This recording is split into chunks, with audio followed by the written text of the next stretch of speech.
What if happiness scares you more than pain? Not because you're broken, not because something is wrong with you, but because your brain, trained by years of experience, has learned a dangerous lesson. Good things don't last. And the moment you feel truly happy, something will come and take it away.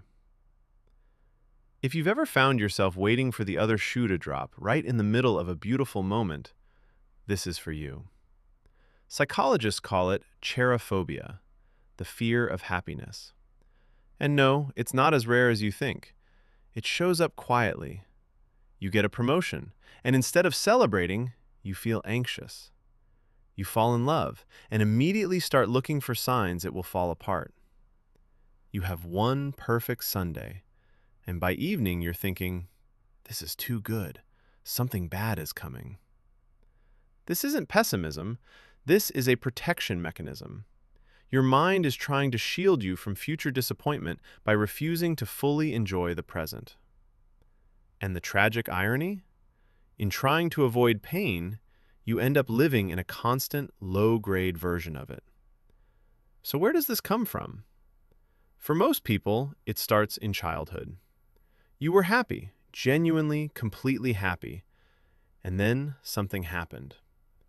A parent's anger, a loss, a sudden change, and your brain made a note. Joy was followed by pain. Don't get too attached to joy.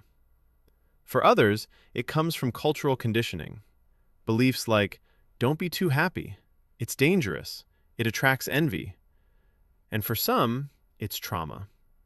When you've been hurt right after feeling safe, your nervous system starts to treat safety itself as a threat. The result? You sabotage your own happiness. Not because you want to suffer, but because suffering feels familiar.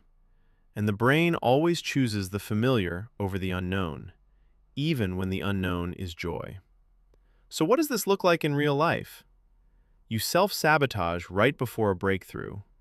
Things are going well, and you unconsciously mess it up. You miss the deadline, start a fight, disappear from your habits.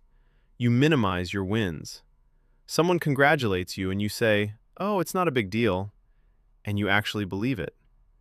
You stay in situations that make you unhappy because a part of you doesn't believe you deserve better. Or worse, you're afraid of what better might feel like. And when something good is happening, you're already imagining how it will fall apart. So how do you change this? First, recognize the pattern. That voice saying, "Don't get too excited," that's not wisdom, that's a wound. Second, practice tolerating good feelings. Yes, tolerating. When something good happens, don't rush past it. Sit with it for 60 seconds. Feel it in your body. Let it be real. Third, separate the past from the present. Just because joy led to pain before doesn't mean it will now. You are allowed to update your beliefs. And finally, understand this. Happiness is not a reward for being careful enough. You don't earn it by worrying enough, preparing enough, or suffering enough first. You don't have to pay for joy in advance with anxiety.